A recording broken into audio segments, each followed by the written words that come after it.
राम कदम सुद्धा आपल्या सोबत आहेत, भाजपचे नेते आमदार आपल्या सोबत आहेत। राम कदमजी, या भेटीमागे आता भाजपच्या वतीने कारण सांगितलं जाते की विकास कामांसाठी भेटतायत, तुमच्याकडे काय माहिती?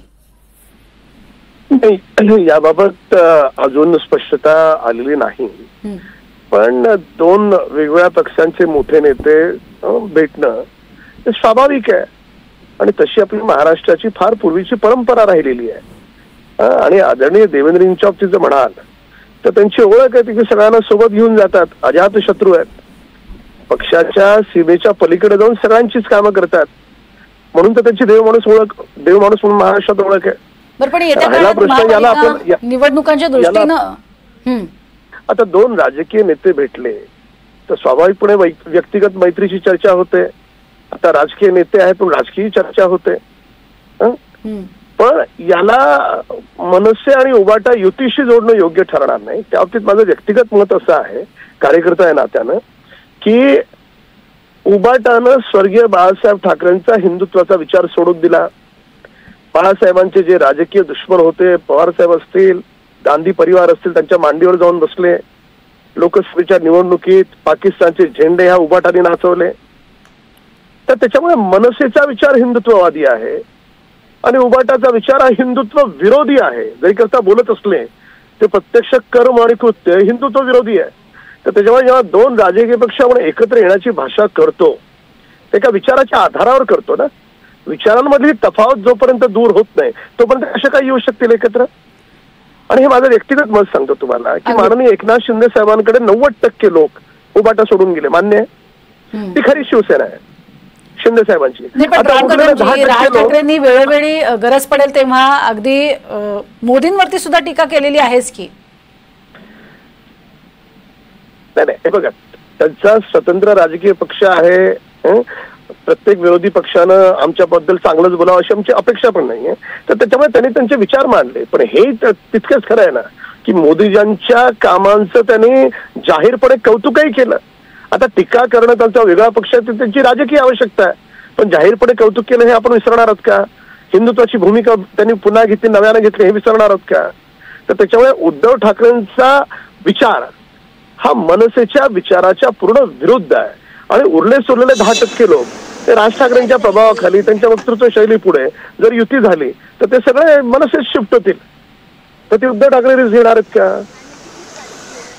त्याच्यामुळे राम कदमजी, अशा भेटीनं मागून बऱ्याच चर्चा होत असतात। महापालिका निवडणुका आणि स्थानिक स्वराज्य संस्थांच्या निवडणुका खरं तर डोळ्यासमोर ठेवून ही भेट होती, असाच याचा अर्थ खरं तर निघतोय, म्हणजे सर्वसामान्य नागरिक पाहताना तो असाच अर्थ निघतोय।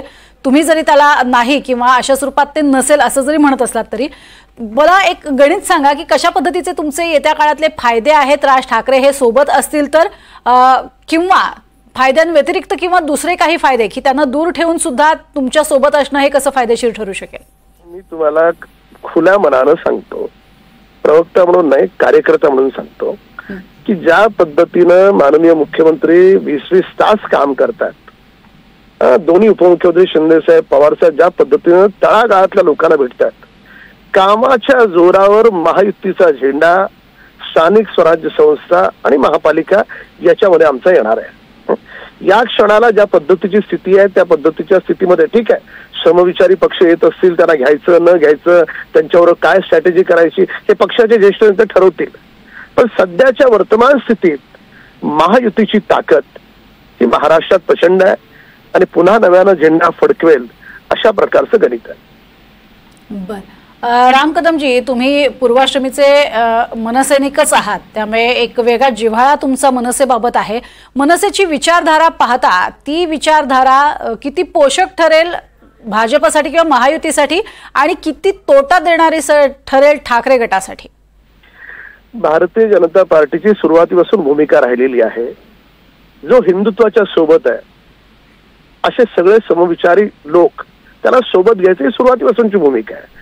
पण पुन्हा मी सांगेन की कोणाला सोबत घ्यायचं कोणाला सोबत नाही घ्यायचं हा सर्वस्व अधिकार पक्षातल्या ज्येष्ठ नेत्यांचा आहे आणि योग्य वेळेस ते त्यांचा निर्णय सांगतील। नक्कीच, धन्यवाद आमच्याशी बोललात त्यासाठी। तर भाजप आमदार राम कदम यांनी आपली भूमिका स्पष्ट केलेली आहे आणि जी भेट होतीये त्या भेटीमागे राजकीय आणि वैयक्तिक अशा स्वरूपाची ही भेट असल्याचंही त्यांनी म्हटलेलं आहे, कारण अर्थातच दोन राजकारणी एकत्र येतात तेव्हा वैयक्तिक बाबींमधल्याही बोलचाली होते आणि त्याचबरोबरीनं राजकीय घडामोडींवरती सुद्धा चर्चा होतात। मात्र या भेटीमागे नेमका अर्थ काय हे आपण पाहिलं तर वेगवेगळ्या स्वरूपाच्या बाबी समोर येतात। मुंबई, ठाणे, नाशिक, पुण्यातील राज ठाकरेंची वोट बँक भाजपसाठी अतिशय महत्त्वाची, उपयोगी ठरू शकते।